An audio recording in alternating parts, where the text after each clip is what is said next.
오늘 우리에게 주시는 하나님의 말씀은 창세기 43장 8절부터 15절까지의 말씀입니다. 이 계시의 말씀을 제가 받들어 읽어드릴 때 살아계신 하나님의 음성을 들으실 수 있기를 바랍니다. 유다가 그의 아버지 이스라엘에게 이르되 저 아이를 나와 함께 보내시면 우리가 곧 가리니 그러면 우리와 아버지와 우리 어린아이들이 다 살고 죽지 아니하리이다. 내가 그를 위하여 담보가 되오리니 아버지께서 내 손에서 그를 찾으소서. 내가 만일 그를 아버지께 데려다가 아버지 앞에 두지 아니하면 내가 영원히 죄를 지리이다. 우리가 지체하지 아니하였더라면 벌써 2번 갔다 왔으리이다. 그들의 아버지 이스라엘이 그들에게 이르되 그러할진대 이렇게 하라. 너희는 이 땅의 아름다운 소산을 그릇에 담아가지고 내려가서 그 사람에게 예물로 드릴지니 곧 유향 조금과 꿀 조금과 향품과 모략과 유향나무 열매와 감 복숭아이니라. 너희 손에 갑절의 돈을 가지고 너희 자루 아귀에 도로 넣어져 있던 그 돈을 다시 가지고 가라. 혹 잘못이 있을까 두렵도다. 내 아우도 데리고 떠나 다시 그 사람에게로 가라. 전능하신 하나님께서 그 사람 앞에서 너희에게 은혜를 베푸사 그 사람으로 너희 다른 형제와 베냐민을 돌려보내게 하시기를 원하노라. 내가 자식을 잃게 되면 이르리로다. 그 형제들이 예물을 마련하고 갑절의 돈을 자기들의 손에 가지고 베냐민을 데리고 애굽에 내려가서 요셉 앞에 서니라. 아멘. 성경에는 우리가 지금 보고 있는 것처럼 요셉과 같이 다소 공감이 안 되고 나와 전혀 다른 믿음의 수준을 가지고 하나님께 순종하며 철저히 행하는 사람들이 있는가 하면 야곱이나 기드온이나 삼손이나 요나와 같이 아니 어떻게 하나님은 저런 사람들도 쓰시나, 하나님 참 속 좋으시다 여겨질 정도로 그렇게 불순종하며 주님께 쓰임받았던 사람들이 있습니다. 그러나 저 같은 사람도 쓰시는 거 보면 저분들은 참 신실한 편에 속한다 그런 생각도 들어요. 저는 요나 선지자가 참 인간적이라 좋은데 하나님이 어느 날 요나에게 말씀하세요. 요나야, 니느웨에 좀 다녀와야겠다. 그 도시에 가서 할 일이 좀 있겠구나. 내 말을 용감하고 열정적으로 좀 전해다오. 그러면 그 도시 사람들이 반응하며 회개할 것이다.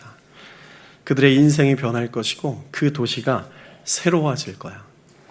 요나가 이렇게 대답합니다. 하나님, 사양하겠습니다. 그런 일은 나훔에게 맡기세요. 나훔은 그런 말씀 철저하게 다 지키잖아요.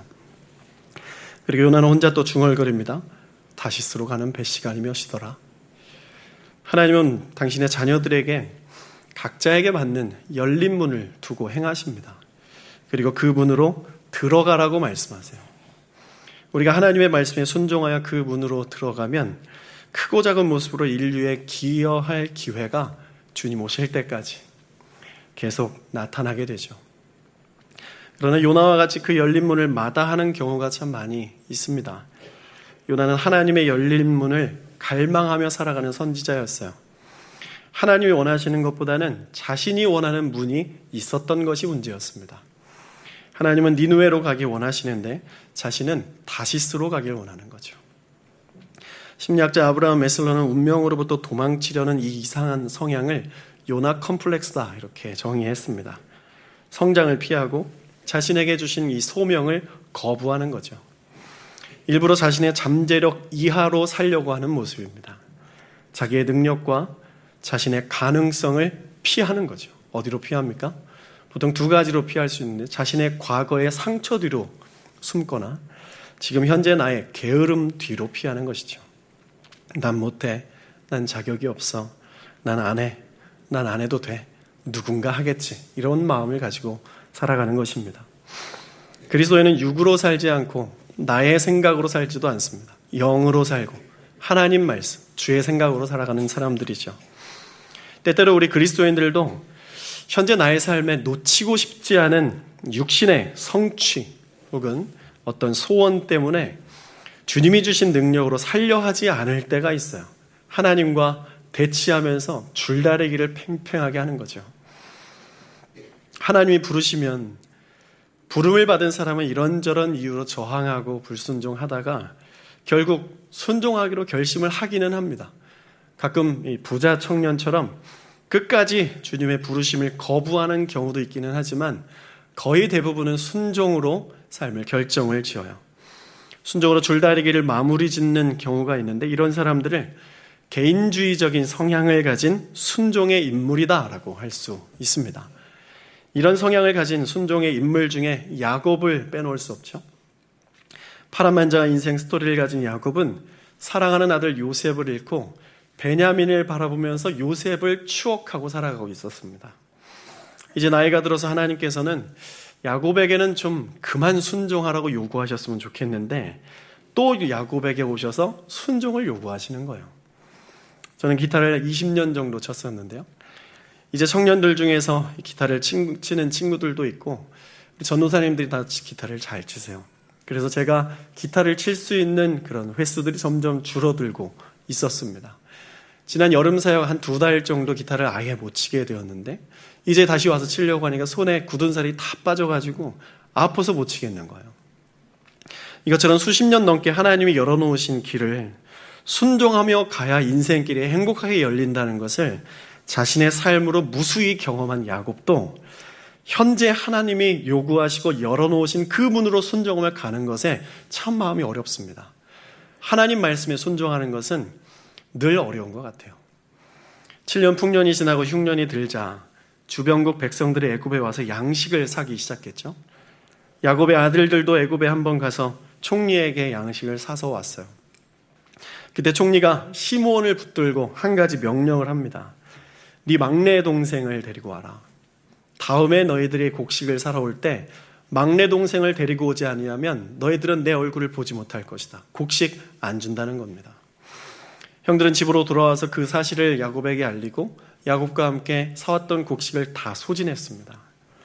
곡식을 소비했으면 다시 애굽으로 가서 곡식을 사와야 한다는 말들을 우리 어린 자녀들이 해야 되는데 야곱은 이 자녀들이 그렇게 말을 하지 않는 거예요. 야곱이 먼저 그래서 이야기를 하죠. 너희는 가서 양식을 조금 더 사와라. 그 말에 유다가 이렇게 대답을 합니다. 아버지, 전에 말씀드린 것처럼 베냐민을 데리고 가지 않으면 양식을 구할 수 없습니다. 베냐민을 데리고 가도록 허락해 주십시오. 이 문제를 가지고 야곱과 아들들이 한판 붙습니다. 여러분은 아버지와 장성한 아들이 싸우는 장면을 목격하신 적이 있으십니까? 저는 이 조카의 관점에서 셋째 외삼촌과 외할아버지가 싸우는 것을 목격한 적이 있어요. 외할아버지 칠순잔치 때 이 셋째 외삼촌께서 첫째 아들과 둘째 아들을 편애하는 그 아버지의 마음에 이 울분을 가지고 있다가 술을 한 잔 드시고 거기에서 마음을 막 쏟아내기 시작한 거예요.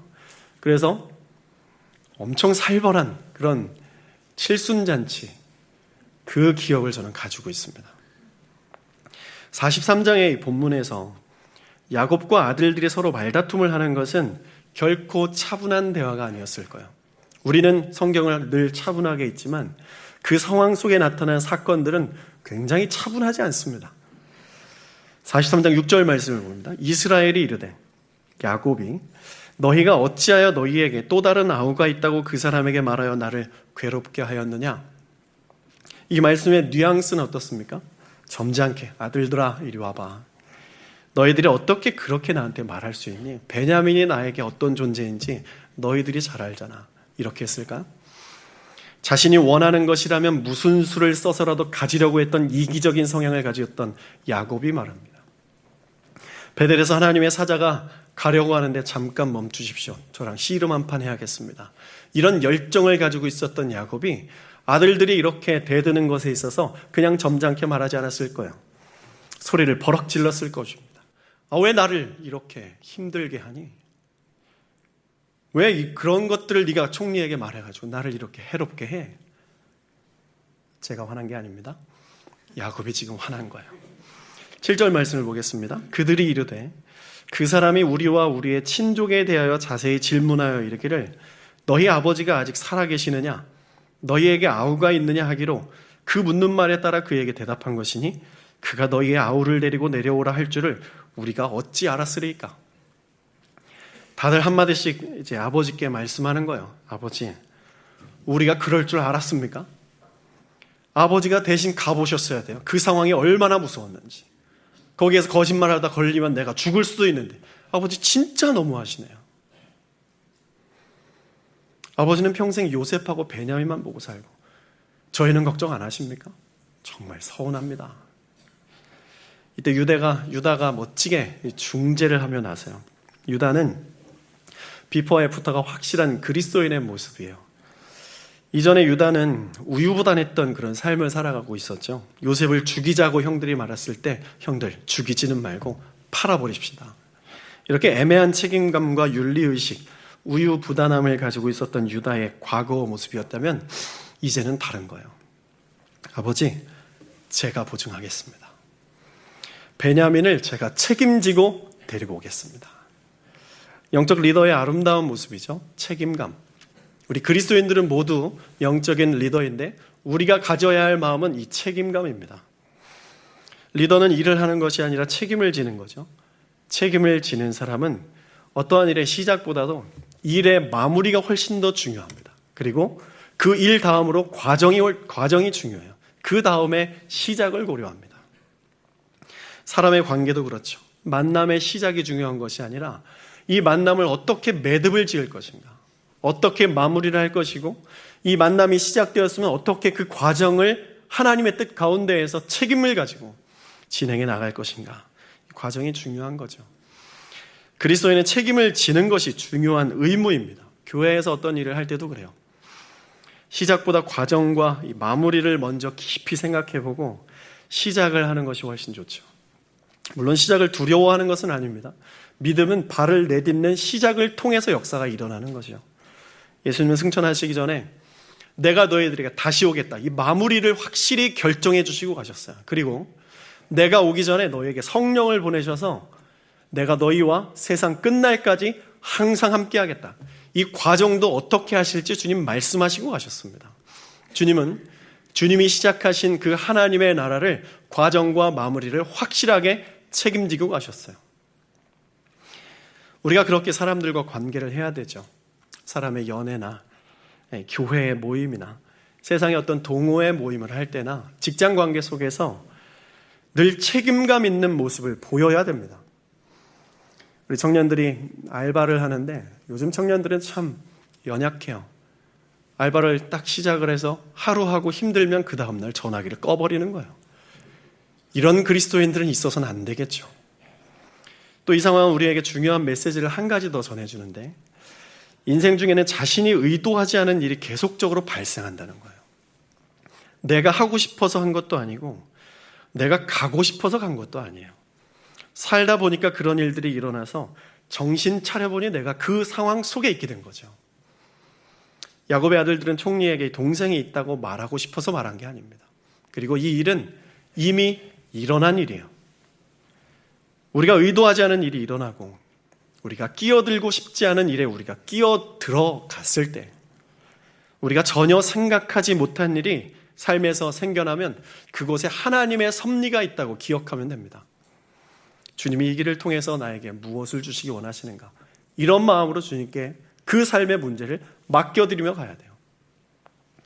야곱과 아들들은 베냐민을 데리고 가야 하는 일이 모두에게 고통스러운 일이긴 했어요.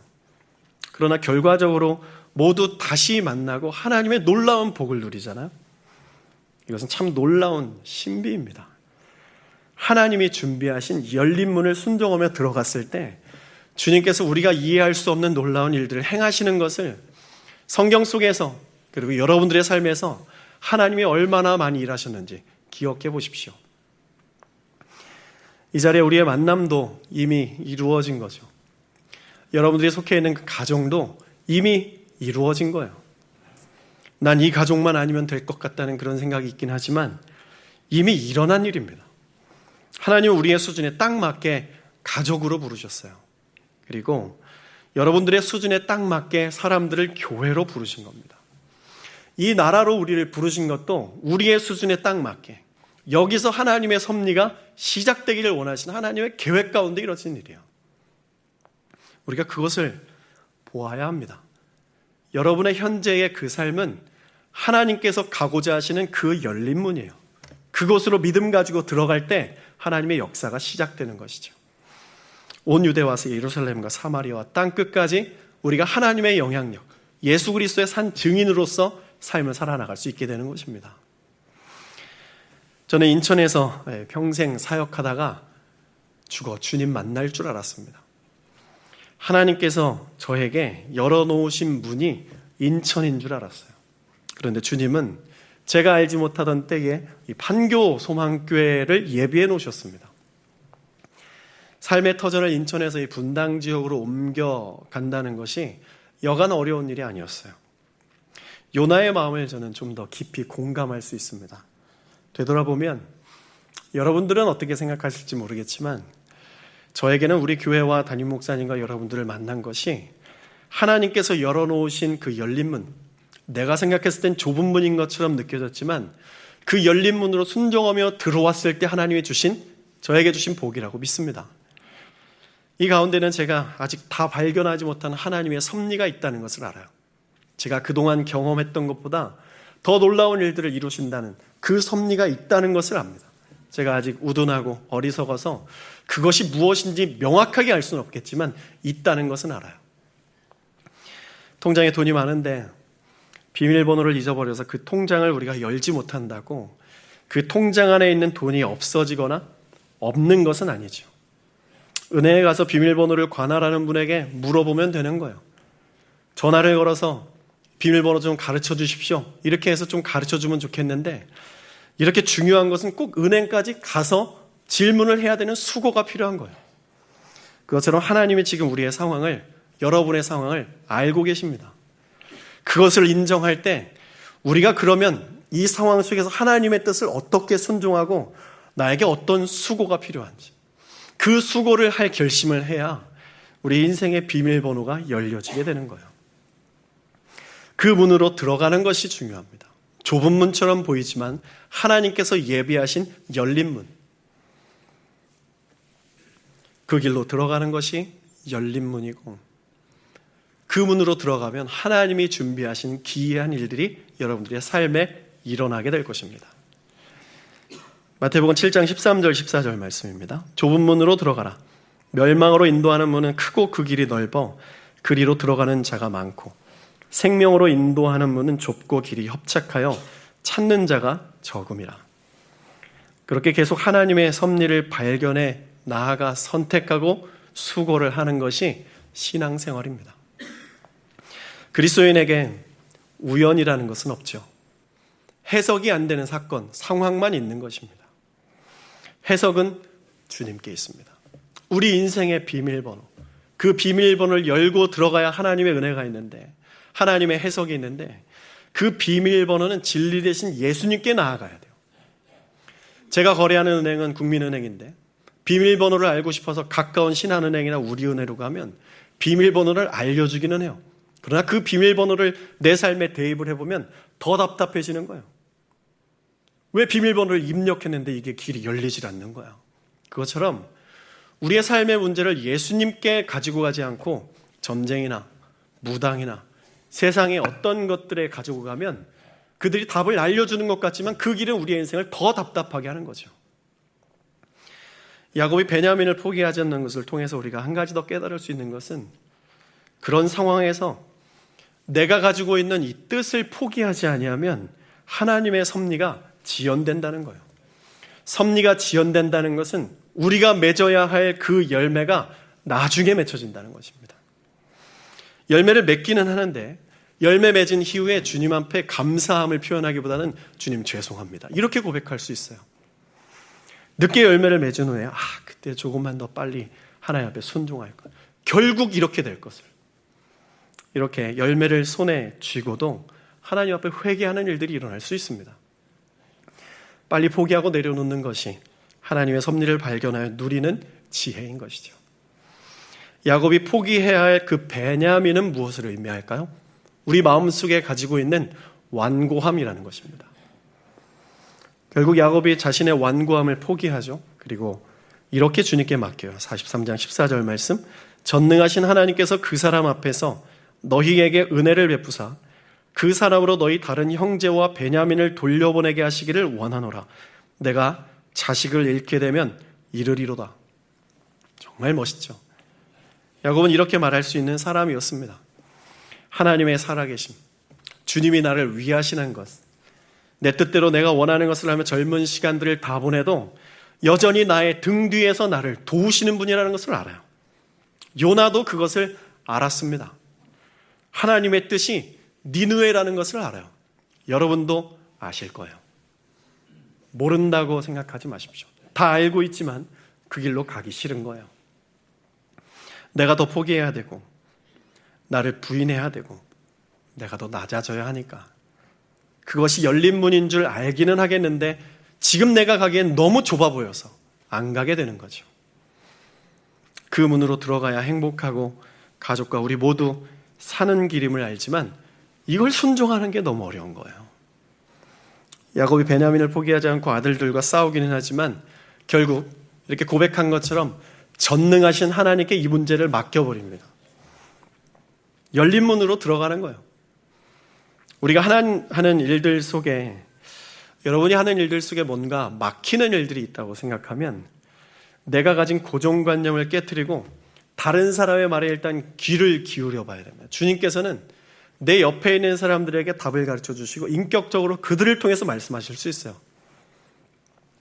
나 자신이 잘 살고 있는지 알기 위해서는 내가 나를 평가해서는 안 되고 나와 함께하는 사람에게 나를 평가해달라고 질문해야 됩니다. 나와 함께하는 구성원이 나로 행복해야 그게 내가 잘 살고 있는 거예요. 나와 함께 있는 사람이 행복하지 않으면 내가 가지고 있는 것이 아무리 맞다고 생각을 해도 그건 틀린 겁니다.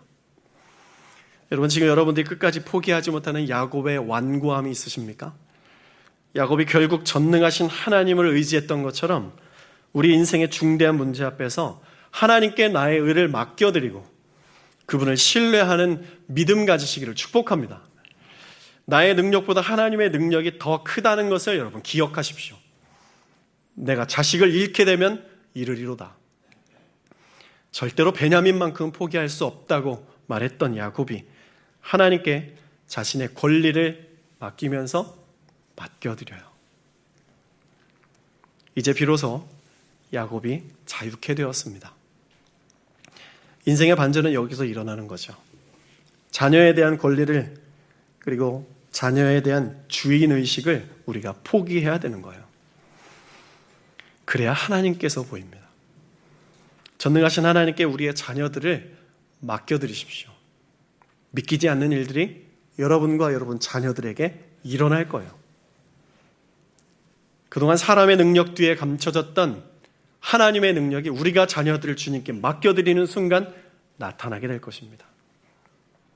자녀들의 삶이 비로소 주 안에서 형통한 것을 보게 될 거예요. 자녀의 복된 길을 막는 것은 다른 사람이 아니라 아버지 야곱이었습니다. 야곱은 하나님께서 이스라엘이라 이름까지 바꿔주시면서 지금 우리가 알고 있는 이스라엘 그 나라의 시조로 삼아주셨어요. 걸출한 신앙인입니다.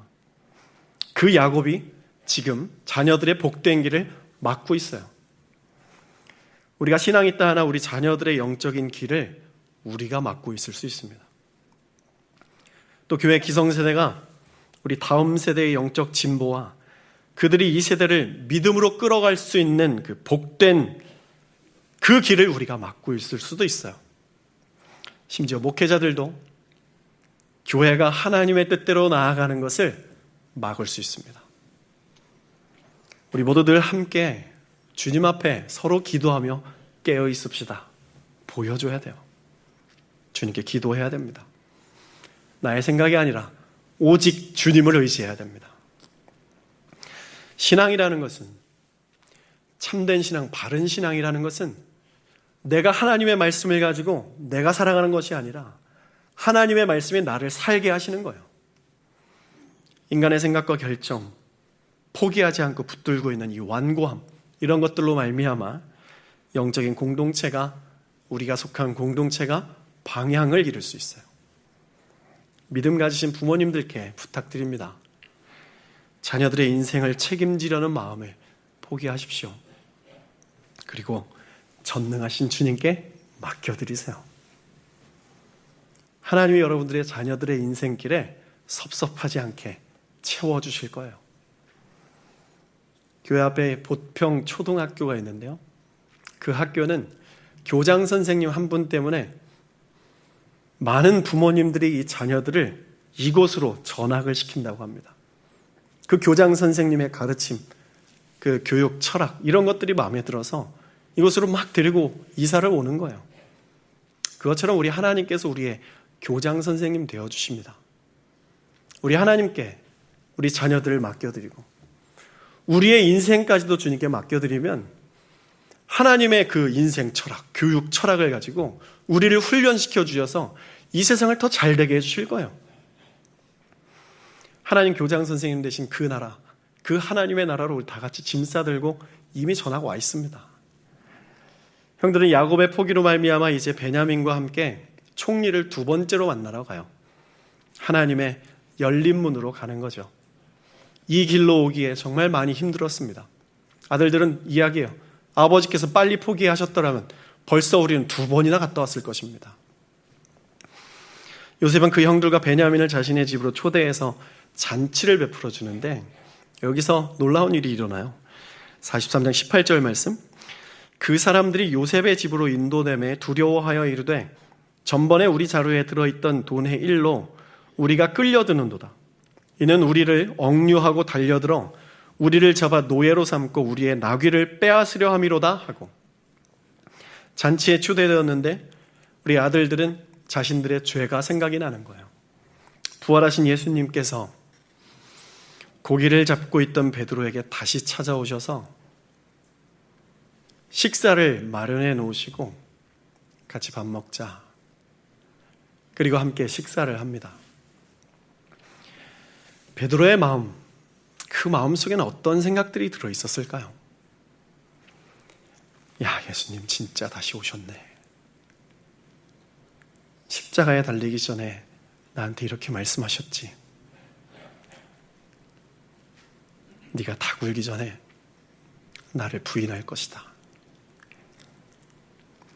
다른 제자들은 다 그래도 나는 안 그런다고 장담했는데 주님이 이미 그거 다 알고 계셨구나. 난 이제 그 죄값을 받겠네. 이런 마음이었을 것입니다. 창세기 43장 23절 말씀을 보면 그가 이르되 요셉이 두려워 떨고 있는 형들에게 말해요. 너희는 안심하라. 두려워하지 말라. 너희 하나님은 너희 아버지의 하나님이 재물을 너희 자루에 넣어 너희에게 주신 것이니라. 너희 돈은 내가 이미 받았느니라 하고 시므온을 그들에게로 이끌어내었다. 요한복음 21장 15절 말씀입니다. 두려워 떠는 베드로에게 예수님께서 이렇게 말씀하세요. 그들이 조밥 먹은 후에 예수께서 시몬 베드로에게 이르시되 요한의 아들 시몬아 네가 이 사람들보다 나를 더 사랑하느냐 하시니 이르되 주님 그러하나이다. 내가 주님을 사랑하는 줄 주님께서 아시나이다. 이르시되 내 어린 양을 먹이라. 주님의 초대는 여러분들의 죄를 심판하기 위한 초대가 아니라 여러분의 죄는 이미 해결하셨고 사랑으로 안으시기 위한 초대입니다. 요셉과 형들의 대면, 또 집에서 베냐민과 아들들을 보내고 노심초사하고 있는 야곱, 이 상황 속에서 우리는 무엇을 보아야 합니까? 야곱의 모습을 통해서는 전능하신 아버지 하나님이 보여야 돼요. 요셉의 모습을 통해서는 죄인들을 향한 한없는 자비와 용납과 용서의 예수 그리스도를 봐야 됩니다. 이 형들의 모습 속에서는 한 치 앞도 예상하지 못하는 이 상황 속에서 주님 믿고 자신에게 맡겨진 바, 이 길이 맞나? 이런 생각이 들지만 그냥 믿고 한번 걸어가 보는 그 과정 속에서 성령 하나님께서 바른 길로 인도해 주시고 이 길들이 좁은 문이었지만 열린 문이라고 인생의 비밀번호가 열려지는 그 성령 하나님, 삼위일체 하나님이 이 말씀 가운데 보여집니다. 우리는 이것을 오늘 기억해야 됩니다. 여러분이 어떤 상황에 계시든지 전능하신 아버지 하나님께서 여러분과 함께 하십니다. 그리고 우리의 인생 가운데 방황하고 지치고 또 쓰러지겠지만 그 가운데서 하나님 앞에 두려운 마음으로 나오지 마시고 하나님 날 용서해 주시고 안아주시고 끝없이 나를 지지해 주신다는 그 예수 그리스도를 기억해야 돼요.